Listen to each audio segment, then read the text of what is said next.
Sosok Umi Cinta, ajak masuk surga bayar 1 juta. Sosok Umi Cinta bikin geger warga di Dukuh Zamrud, Cimuning, Mustika Jaya, Kota Bekasi. Ia mengaku bisa mengajak orang masuk surga apabila membayar infak senilai 1 juta rupiah. Umi Cinta diketahui adalah seorang pimpinan kelompok pengajian di Dukuh Zamrud, Mustika Jaya, Bekasi. Ia memiliki nama asli berinisial PY.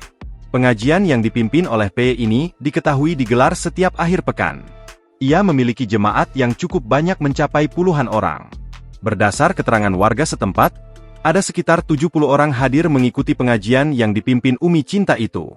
Tokoh agama setempat, Abdul Halim, mengatakan kegiatan pengajian Umi Cinta sudah berlangsung di lokasi itu sekitar hampir 8 tahun terakhir. Warga yang pernah menjadi jemaatnya mengaku bahwa ada ajaran Umi Cinta yang aneh. Umi Cinta disebut meminta uang senilai 1 juta rupiah untuk tiket masuk surga. Menurut Abdul, aktivitas keagamaan yang dipimpin oleh Umi Cinta itu dilakukan tanpa izin dari petugas RT dan RW setempat.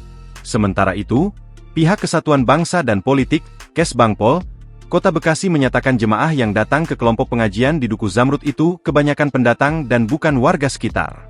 Download Tribun X sekarang, menghadirkan lokal menjadi Indonesia.